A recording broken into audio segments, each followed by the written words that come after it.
تصريحات نارية من مدرب الترجي قبل موقعة القاهرة: الأهلي بدون جماهير والضغط سيكون سلاحنا. خرج الفرنسي باتريس بوميل المدير الفني لفريق الترجي التونسي بتصريحات قوية وحاسمة قبل مواجهة الأهلي المرتقبة في إياب ربع نهائي دوري أبطال إفريقيا، مؤكدا أن فريقه جاهز لاقتحام استاد القاهرة وحسم بطاقة التأهل رغم صعوبة المهمة. ويستضيف الأهلي نظيره الترجي مساء اليوم السبت على استاد القاهرة الدولي في إياب الربع النهائي بعد فوز الترجي ذهابا في رادس بهدف نظيف.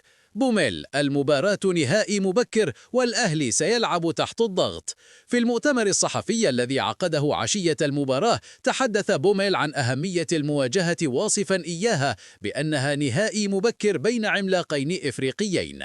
وقال بوميل: هذه المباراة تمثل نهائيا مبكرا بين فريقين كبيرين وهي صعبة للغاية. التحضير يجب أن يكون بنسبة 100% ونحن مستعدون لهذا التحدي الكبير. وأضاف في تصريح يحمل رسالة قوية لجماهير الأهلي: الأهلي سيدخل المباراة تحت ضغط كبير وسيحاول تسجيل الأهداف منذ البداية، ووفقا لسير المباراة سنحدد خطتنا لكننا جاهزون لأي سيناريو. رسالة إلى جماهير الأهلي: اللعب بدون جمهور صعب لكنه يصب في مصلحتنا. تطرق المدرب الفرنسي إلى قرار إقامة المباراة بدون جماهير، مؤكدا أن فريقه ليس مرتاحا لهذا الوضع لكنه سيكون دافعا إضافيا للاعبي الترجي. وقال بوميل: فكرة اللعب بدون جمهور صعبة للغاية، نحن دائما نفضل اللعب وسط حضور جماهيري لكن الأهلي معتاد على دعم جماهيره وغيابهم سيكون عامل ضغط إضافي عليهم. وأضاف: الأهلي سيبدأ المباراة تحت ضغط وسيحاول تسجيل الأهداف مبكرا، نحن نعرف ذلك جيدا وسنستغل هذه اللحظات لصالحنا. رسالة إلى الجماهير التونسية: وجودكم في القاهرة إنجاز بحد ذاته. وجه بوميل رسالة شكر وتقدير للجماهير التونسية التي حرصت على السفر إلى القاهرة لدعم الفريق رغم منع الحضور الجماهيري في المباراة. وقال بوميل متأثرا: هناك جماهير تونسية موجودة بالفعل في المطار وهذا شيء كبير ودافع قوي لنا. الجماهير تعلم أن المباراة بدون حضور جماهيري لكنهم أصروا على القدوم لدعم الفريق، هذا يظهر حجم الانتماء لهذا النادي.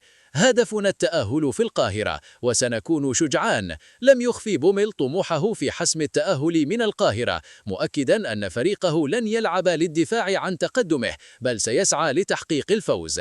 وقال في تصريحات سابقة عقب مباراة الذهاب: فزنا اليوم لكن لا يزال هناك الكثير من العمل للقيام به، يجب أن نكون شجعان في القاهرة، مباراة الإياب ستكون صعبة لكننا نهدف لتحقيق الفوز والتأهل إلى نصف النهائي.